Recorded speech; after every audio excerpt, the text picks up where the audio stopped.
Snow met the road like reluctance, each flake folding into the black like a whispered apology. Headlights carved a thin tunnel through the weather, throwing light over a figure huddled at the shoulder. Small, still, and wrong for that place and time. Jackson Ryder almost drove past, because there were reasons to keep going these days. Old habits, the weight of a name people still used with caution, the particular kind of loneliness that smelled of expensive tobacco and colder mornings. Instead, he slowed, and the beam found the boy's face. Green eyes that had seen too much for 21 winters, lips blued at the edges, hair flecked with snow like a child's after an argument with the sky. Jackson killed the engine without thinking of the echo the silence would make. He opened the door to cold that slapped the breath out of him and knelt on the frozen shoulder. The boy was thinner than his jacket suggested, shoulders drawn up as if to hold himself together. His hands were tucked under his chin. When he turned, Jackson saw the smallness of fear, the way it folded a person's face and made them younger. The boy looked up and said simply, "Can I?" His voice was 2 sizes too small for the place. Jackson almost finished the sentence for him. He already knew the options: a county shelter 30 miles back, overcrowded; a police station whose warmth would be bureaucratic and brief; relatives maybe, or the road again. He could have offered the truck bed or the garage, a place to be out of the wind but not really inside the life of someone who might be worth fighting for. The boy's question came more complete between the hiccup of a shiver and the sound of distant tires. "Can I sleep in your garage?" Jackson studied him. There was a small scar near the boy's temple, the shadow of a bruise on his cheek. There were texts fluttering across the screen of a cracked phone, as if the world, nor the father who owned that world, would let him go without saying something cruel. The boy's breath made tiny clouds in the frame of the pickup's light. "What's your name?" Jackson asked. "Finn," the boy said. Finn. The name fit the body, lean, wind-bent, quick to crouch and quick to hold back. Jackson tugged his scarf off and placed it around Finn's neck, fumbling on purpose with the warmth because some things could not be rushed. He lifted Finn with both hands and helped him into the passenger seat where the seat warmers sighed awake and the heater made paper-thin steam from their jackets. Inside the truck, the warmth hit like confession. Finn pressed his hands to the hot vent as if the heat were a promise. Jackson poured 2 paper cups of coffee into the plastic holder, burnt his thumb, and handed one over. The coffee made Finn blink, then laugh a small laugh that was part surprise and part disbelief. He wrapped his fingers around the cup like an anchor. "What's your last name?" Jackson asked, and it felt like reading a line from an old case file. Names tether people to places, to obligations and cruel deserts of home. "Holloway. Robert Holloway." He said the name, and then the rest tumbled out like something that had been rehearsed and finally performed. He found the messages. He told me I'm sick. He made me pull over, said I should go where boys like me go. Left, drove off." The truck hummed. The windshield grew new crystals as the storm breathed. Jackson told Finn he wasn't alone, even though he had no right to such a promise beyond the present warmth. He tried to call the sheriff's office, but the signal hiccuped and died. He tried shelters. Those calls went straight to full mailboxes and the canned empathy of recorded voices. He thought of the county's options and the way bureaucracy often asks the abused to be patient while it sorts its forms. Outside, Christmas lights from distant properties twinkled like yesterday's cheer, indifferent and distant. Inside, Finn looked like someone who had been put through a harsh sieve. He showed Jackson the messages. One word that opened a drop of night: abomination. Then finally a sentence emptied of want: "Go wait for your kind." The words landed in Jackson's chest like pebbles. He thought of the studio in his house, of the room he'd locked and left, as if sealing a wound could stop the infection. He thought of Daniel, whose absence had mapped every empty cup and every folded shirt in the house. He thought of the way the house had become too quiet, how rooms preserved a person's life, the way ashes preserve memory.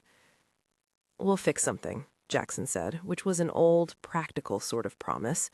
It did not promise miracles. It promised effort, and sometimes effort was what changed the weather enough to begin thawing ice. Finn sipped his coffee until it was gone. He rested his forehead against the window and watched snow swallow the world. He asked finally, "Can I stay somewhere tonight, please?" Jackson looked at him long enough to read the bones underneath the plea. He could leave him in a police station, then a shelter. He could drive him back to a name that might do more harm than good. He could also, inexplicably, do the other thing. He reached for the glove box and handed Finn a flannel from the back seat. He had an old set of keys on his ring, more talismans than tools now. A church key for an old trustee, 2 office keys, and a rounded bit of metal stamped with a name no one used but him. "There's an old guest room and a basement room with heat. No one's inside tonight." Finn's eyes widened as if the concept of inside had been a distant luxury. Jackson's mouth did not make a speech. He turned the truck toward the road that wound to his property like a secret the county didn't know. He drove slowly because traveling quickly is a way to outrun responsibility. If this story is speaking to you, your support helps us tell more like it. Consider subscribing. The house sat on the edge of a small town where the map folded from Main Street into fields. Lights burned behind curtains, but the world felt pared down to its essentials: roof, walls, someone who would hold the line. It was the sort of place people with money could think of as an impenetrable refuge. For Jackson, it was a place hogged by memories. He unlocked the heavy front door as if it were a body that needed permission. Finn trailed behind, hands shoved in pockets, looking as if every room might flatten him with the weight of belonging. Kitchen, a pot of stew simmering, the smell of carrots and bone. Jackson ladled bowls with a tenderness that was practical and unadorned. Finn ate standing at the counter like someone insecure about occupying chair space in someone else's life. He tried Jackson's jacket, an oversized thing that swallowed him, and laughed when it fell to his knees. He touched things with curiosity and shied away from others. "You've got a studio?" Finn asked, voice low as if speaking of forbidden rooms. Jackson stopped, pot in hand. The studio was a room he had not walked into since the last canvas had dried. Daniel had painted there. It still smelled of linseed oil and turpentine, of a life that had been mid-sentenced. The door was locked because every key kept the wound from opening into fresher pain. "Yeah, it's locked," Jackson said. Finn's fingers found the knob board of a stolen photo of the town, and he kept his voice steady. "What's behind it?" "Things I couldn't bear to face," Jackson admitted. He placed the stew on the table between them, and for a long moment they heard only the low boil in the clock. Then Jackson found the key, the one he hadn't used in months, because it would have meant stepping into brightness and darkness at once. He turned it in the lock with a small, deliberate motion. The door opened to a room that smelled like late afternoons and old laughter. Canvases leaned against the wall, some finished, many not. A jacket lay on the back of a chair, stiff with paint. There were brushes and jars, and an easel tilted, waiting. Sunlight slanted, even through the snow-gray outside, catching dust like tiny planets. Finn's eyes widened in a way that suggested that he had not expected art to exist like this, away from galleries. Thin, private constellations instead of stage lights.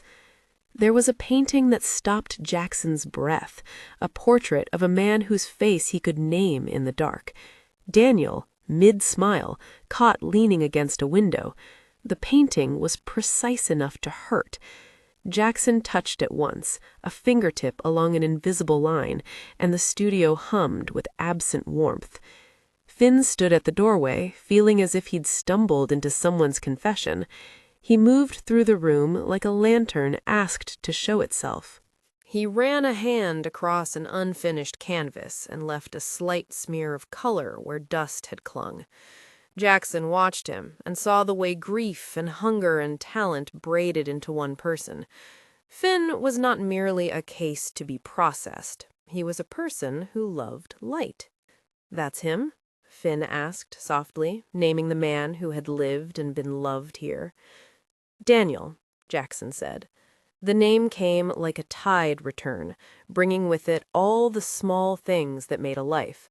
The clink of spoons, the smell of coffee, the way Sunday mornings had once held two people in a calm that made loud music unnecessary. Jackson's voice was flat, because the ache had long ago rearranged itself into a functional silence. Finn stepped closer to the painting and traced a line of hair with the pad of his finger. His palm left warmth on the varnish. "He's beautiful," he said. Jackson nodded. He was. There was no melodrama in the room, no sudden collapse into tears, no proclamation of destiny. There were only two people in a studio that had held a life. Jackson closed the door behind them and turned the lock not out of exhibitionism, but as a quiet act of permission. He offered Finn the guest room keys, a place to sleep with blankets that smelled faintly of cedar and the faint perfume Daniel used to prefer. Finn hesitated at the threshold and then stepped over it like someone entering a new country. Night came with a cartwheel of wind and the sound of the whole house settling around its inhabitants. Finn's sleep was punctuated by small noises that belonged to nightmares. Talking, the sensation of being moved along without consent. He jolted awake twice, calling out and then swallowing the found. Jackson sat up, shoes by his bed, watching the small rise and fall of Finn's chest. He thought of the nights Daniel had been sick, the way the living learned to count breaths and hold vigil, and of how such care could translate now into putting on a pot of tea and sitting at the foot of a bed. At 1 in the morning, Finn woke fully with his eyes shining, hands curled around the quilt. "I'm sorry," he whispered. "For what?" Jackson asked. "For making my problems other people's trouble," Finn said. He was small with apology. "For being a mess." "You're not a mess," Jackson corrected, which was less comforting than practical. "You're just human, and we'll make plans. We'll talk to Sheriff Miller in the morning." Finn nodded. Will he send me back?" Jackson felt that question like a hand on his chest. He'd worked with men whose choices were made at the edge of desperation, seen violence and measured it. He knew the county's machinery, how it tended to triage people rather than see them whole. He knew the words the sheriff used for protection: "We'll see what the law says, we'll assess," and the bureaucratic smallness that sometimes answered when a person needed more than assessment. "Not tonight. Not if I can help it." Morning meant sunlight that looked indifferent to the drama of the night, and it brought Sheriff Miller in a uniform that was as neat as repentance. Miller had the face of someone who had spent years reading contradictions and finding a way through. He recognized Jackson immediately. The name still carried weight, but his eyes were soft with the certainty of someone who dealt in people's edges. "You're Jackson Ryder," the sheriff said. "Yes," Jackson replied. He felt the old label like a suit that didn't fit. It was accurate and not the whole person. Miller asked Finn to tell his story again, this time with questions that were procedural and necessary. Finn answered with a steadier voice now that the warmth had given his throat room. The sheriff took notes, offered the right kinds of calm. "We can file a report. We can attempt to locate your father." He used the language of institutions that sometimes failed to speak the way broken humans needed, but he was earnest. He told Finn about options: hotline numbers, the county shelter's availability, emergency services, and then he said what mattered in his own way. "If you have a place to go, somewhere safe, that helps." Jackson watched the exchange and recognized the practical seam that tied things together. For someone like Finn, age 21, legal guardianship was not an option. He was an adult. The law would not cradle him like a child. Therapies and shelters moved on schedules and budgets. Jackson could use money to open doors, pay for a lawyer to press formal complaints against the father, sponsor Lil's emergency fees at a clinic, find a place to keep Finn safe while things were adjudicated. But he couldn't sign the forms that made Finn a minor again. "You're bound by what you can do," Miller said quietly to Jackson as if reading his thought. "But people can do a lot." Jackson nodded. People could, and had, sometimes, and he was one of those people. The image of Daniel came back to him, hands stained with paint, a small smile that made a room warm, and he felt a sinking possibility that opening the house, the studio, might be the first slow step across the threshold from a life paused into one restarted. "I'm not trying to skirt the law," Jackson told the sheriff. "I'll help him make the reports. We'll get counsel, but tonight he stays here." Miller's eyes softened. "All right, I'll make a note. We'll keep it on record. If you want, I can have someone check in." They worked the perimeters of legality with care. Jackson arranged for a public defender to talk to Finn about options for pressing charges for abandonment or endangerment if evidence supported it. The sheriff footprinted the record. Volunteers at the shelter prepared an intake packet just in case the county's system called. The formalities were not heroic. They were small shovels dug into the dirt so a root might find purchase. In the following weeks, household life took on a rhythm, a domestic choreography that had nothing to do with the mythology of power Jackson had once inhabited. Finn took to chores as if domestic responsibility itself could be reparation. He attended a local day class at the community college to rebuild transcripts that had been interrupted by the chaos of leaving home. He began, tentatively, to paint. The first few pieces were charcoal studies, unordered lines that tried to map the places his hands had been. He left sketches on the kitchen counter, like confessions. Jackson watched him from the corner of the kitchen sometimes, hands folded over one another as if holding something fragile. He supervised paperwork, financial aid forms, housing contracts, calls to therapists. He paid deposits and worked with a lawyer who was discreet and competent, an attorney who had done more than one good thing for the right price. Jackson gave money, but he knew money only solved certain problems. It couldn't erase the memory of the road or the tone of Robert Holloway's voice. It could, however, buy time and stability and the possibility of another authoritative voice, the voice of a man who chose to defend instead of to hide. Finn began to trust the studio. At first, he only sat there, watching the light move across unfinished canvases like tide. Then he touched a brush. His first strokes were small and careful, as if he were learning how to make marks that would not betray him. He painted late into nights, paint crusting along his fingernails. The house filled with new color, blues and greens, and a bravado of pink that would have shocked Robert Holloway into speechlessness.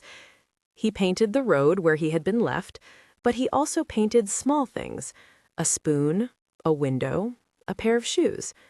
The new works felt like offerings and defiance at once. People noticed. The community college art professor, a woman with a horn of a laugh and formidable honesty, saw Finn's sketches in a pile of class submissions and asked him to show more. She offered him a table at a student art show. Jackson rented a small display in the town's gallery, paid the submission fees, and watched Finn's face when people praised a piece. It was not about glory, it was amending, stitch by stitch. Not all stitches were neat. Finn had nights when he was sharp and brittle, snapping at Jackson for things that meant nothing to the outside world, but everything to him. He had panic attacks the first time his father called and the phone rang in the kitchen, the number a hand against a raw place. Jackson learned how to be patient with someone who had been trained to vanish. He learned to offer reassurance without demanding gratitude. The legal side moved with the slowness of machinery with too little oil. Robert Holloway was located by Sheriff Miller, found in a truck stop on the other side of the county, as if trying to disappear. There were accusations and denials, the frantic performance of a man who either had to be cruel or be weak. And the sheriff's interview opened a door to charges: reckless endangerment, abandonment. The prosecutor said it was possible a case could be made, but cautioned against promising a verdict. Court dates were set like distant lamps on a long road. Finn's heart clenched every time a letter came. Jackson sat through one legal meeting where the attorney explained the dimensions of an adult's protection. Finn could pursue charges as an adult victim. Jackson could be a witness, a sponsor, a concerned citizen with means. None of it would make everything right, but it provided a framework upon which to hang new life. Jackson paid the fees associated with counseling and ensured Finn had access to therapy sessions with a counselor who specialized in trauma and family estrangement. It was a messy, bureaucratic tenderness. There were nights when Jackson found Finn in the studio, asleep at the table, chin on forearm, paint drying on his hand like a temporary tattoo. Jackson would draw a blanket over him without waking him, the ghost of ancestor hands acting as a blessing. Sometimes he would sit and watch the slow breathing, thinking of Daniel and thinking of how grief had taught him to be careful with good things. One winter evening, about 9 months after they had found each other in the roadside snow, Finn stayed up late. He had been accepted into a specialized art program at the community college and had been painting for a juried student exhibition. He walked into the kitchen with paint in his hair and the kind of elated fatigue that comes from doing what one is meant to do for the first time without apology. "Are you okay?" Jackson asked. They had been trimming a wreath, quietly, the two of them rubbing pine needles into plates. Finn looked at him, a question that was nothing like his questions 9 months before. Do you ever regret it?" Jackson thought of that word, regret, and how it had been a companion for years, more steadfast than grief. He thought of Daniel's laugh and the way sunlight once lay like an oath on the table. He thought of the nights he'd kept the house functioning with cups of bitter coffee and the precise choreography of buying groceries and turning down unseen offers. He had once protected people in a different way, with influence that bent others to his will. Those days were not proud memories. They were the reasons he had scars on his conscience. He had chosen, little by little, to stop answering the phone that carried instructions to do harm, to channel resources into legal and charitable channels. "No," he said, "I don't regret bringing you in." Finn laughed, and it was pure enough to echo before settling down like birds. "So, what are we? Family? Housemates? Guardians? Mafia folklore says there's a different word." Jackson gave a flat, private smile. He had once been called boss and don by people who thought the title could corral loyalty. He owned the name in the past, but he had been working away from such mythology. He wanted to choose a life that did not require obeisance. He wanted to be chosen and to choose in return. "Call me Jackson," he said. "We'll be whatever we are when we wake up. For now, dinner?" Finn's hand covered his in the passing at the counter like a seal. Neither man said family, because sometimes a word arrives heavy with expectation. They let their lives define the shape of family. Shared bills, shared chores, shared defenses. The relationship grew not on pronouncement, but on the slow accretion of small acts. Finn learned to make soup that tasted of spring onions and forgiveness. He took an art class with teachers who were blunt and tender in measured doses. Jackson learned to fold laundry so that Finn's shirts still smelled faintly of Daniel's cologne he had kept in an old tin. He learned to sit through Finn's flashbacks without making them about himself. They both attended therapy sessions. They both learned to answer mail together.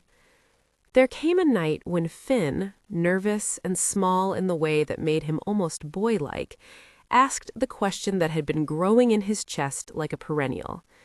Will you, staying with me, does that mean I belong here, long term? Jackson was quiet. He thought of permanence and how it was often promised and so seldom kept. He had no legal line to sign that would make Finn his son, or his ward. Finn was an adult, and yet he had the resources to offer a home and the willingness to make sacrifices. He had seen the law move slowly and the world decide quickly who is safe and who is not. He had, in his life, sometimes used his influence badly. Now he wanted to use it rightly. I have a house, he said. You have a room. You have a place at my table. I can't promise what a court will say or what the next person will do, but I can promise I will be here. If that counts as belonging, then yes. Finn's face broke open in a way that made Jackson's chest feel both tender and manageable. He came forward and wrapped his arms around Jackson's waist, small and fierce. The embrace said what neither man needed to put into a legal document. They had chosen each other. They had practiced family until it became something they both recognized. The moral contours of Jackson's former life hovered nearby like a shadow refusing to be fully extinguished. There were people Jim had known who remained in a different orbit, associations that made headlines and then drifted into rumor. Jackson made a point publicly and privately of rejecting the storylines that glinted with violence. When those who knew the old Jackson sniffed the air of reinvention, Jackson responded with clear, lawful gestures. He donated to the community shelter, funded art classes for youth, and gave money to the county to create emergency housing slots specifically for LGBTQ+ young people.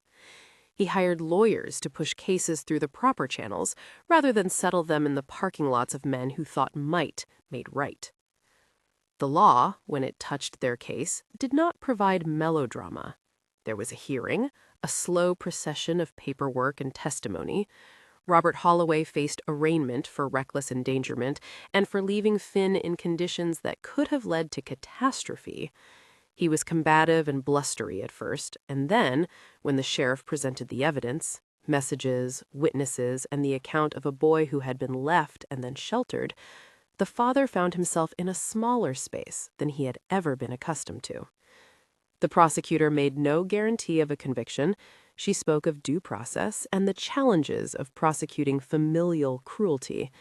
The case moved forward, and the town watched in a new way.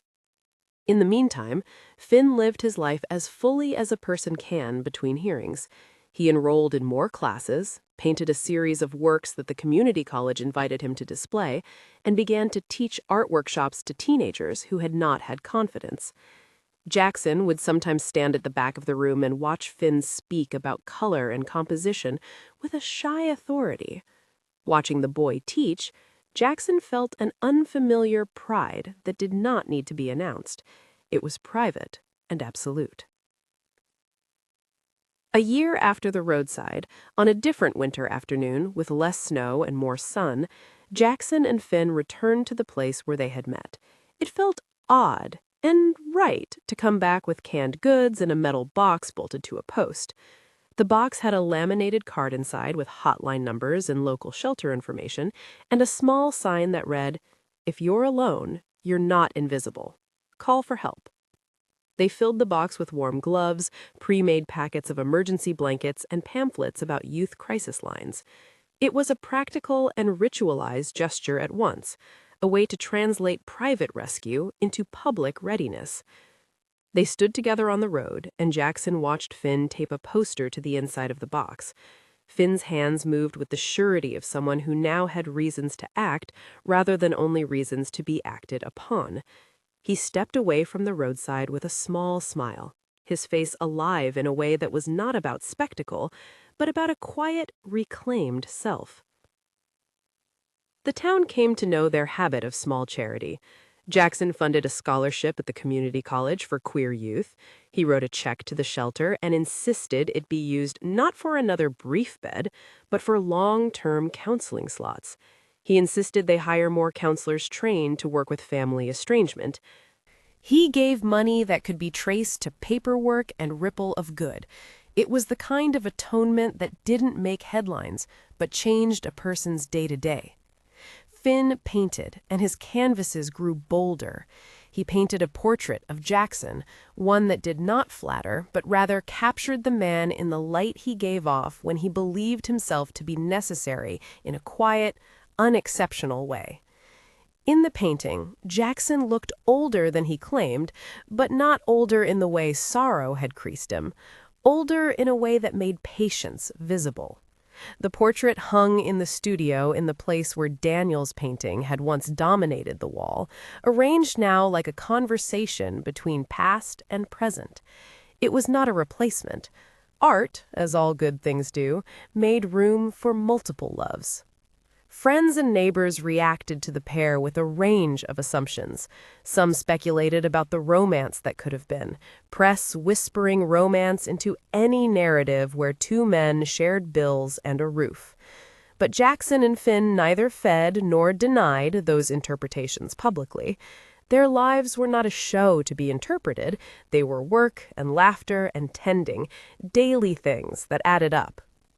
On the evening of their one-year marker, Jack had marked the date only because it made a sensible time to assess progress, they sat on the back porch, holding steaming mugs.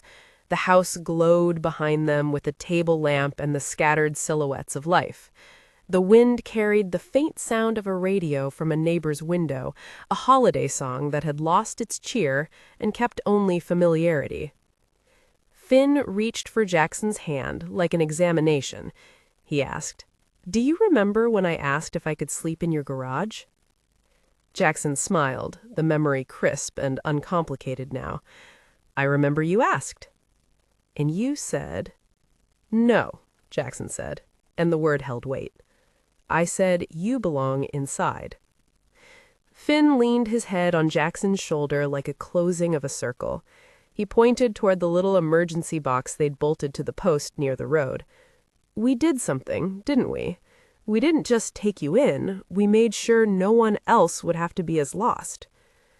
"We couldn't fix everything," Jackson said, "but we could put a box of blankets on a road and make one small light." They sat in companionable silence, a silence that had been earned by nights awake and forms signed and plates washed. In the studio, the painting of Daniel and the painting of Jackson arranged themselves into a quiet dialogue, one portrait a memory, one a living testimony. Finn stepped out to the studio after a while and came back with a smaller canvas, a study he'd done in the first months and kept. It was a painting of a road with a single figure on the shoulder, wrapped in a scarf, looking back toward a house with a light in the window. "Here," Finn said, handing it to Jackson, "so you never forget the day you decided to stop." Jackson accepted it like an honor. He hung it in a place where visitors would see it, but also where they would be forced to reckon with an action that had changed two lives. He thought of Daniel and thought of how love had been twice given and twice saved, once in life, once in the decision to open a door. The town changed incrementally. The shelter reported fewer crisis calls during the worst months because their emergency funds, augmented by Jackson's donations, allowed the shelter to place young people in longer-term housing instead of sending them to streets. The county approved a small grant for youth counseling, and the artist cohort that had formed around Finn's classes held a fundraiser for the shelter. It was not a revolution. It was a string of moments that would not have existed if no one stopped. Years later, when people in town told the story, they would tell it simply. A boy was left on the roadside. A man with a complicated history let the boy inside instead of leaving him out in the cold. People liked to romanticize beginnings. They liked to believe in sudden acts of conversion. But the truth was more ordinary, and, for that reason, more powerful. Jackson's choice was not a single blaze of heroism, but a repeated decision. Wake up and be kind. Keep accounts honest. Sign papers that protected a boy. Pay for therapy. Teach chores. and love without demands. Finn's recovery was not spotless. He had nights he couldn't bear the memory of his father's voice, and days when old fears pressed hard. But he also had a career that began with his first student exhibit and a workshop he ran for teens who needed to learn to name their colors. Their life together was a testimony to a different kind of power than the one Jackson had once wielded. It was the power of consistency and the moral courage to take responsibility. It did not redeem his whole past, but it changed the trajectory of his future and Finn's. It taught both men that belonging could be given as well as received. On another winter's eve, when snow bordered the road but did not swallow it, Finn leaned across the table and said, "Do you ever think about Daniel differently now?" Jackson lifted his mug and thought of the way grief had been a room he had closed with his own hands. He had thought the closure was protection. Now he understood it had been avoidance. Letting Finn paint in the studio meant he had let light in. "I think about him as someone who would have demanded we be better," Jackson said. "He would have hated wasted possibilities." Finn nodded. "I think he'd like this, not for the art, but because we kept people from being alone." Jackson's answer came in the small things: a hug, a hand on the back as they walked out to check the emergency box, a contribution the next week to the shelter with a note tucked inside that read, "For anyone who needs a hand tonight." He gave to institutions, to people, to the public record. He also gave privately, quietly, the sort of things that form human scaffolding: calls to doctors, rides to counseling, a place at the table when someone needed it. When the legal case against Robert Holloway finally resolved, it was a messy conclusion of plea deals and probation and mandated counseling. Jackson did not celebrate. The court's resolution did not erase the past. The father had to face the reality of his cruelty in a small, humiliating legal process that required him to recognize the consequences of putting his child in harm's way. Finn attended parts of the proceedings, but chose not to be the center of theatrical confrontation. He wanted the case to clarify the record, not to reopen wounds.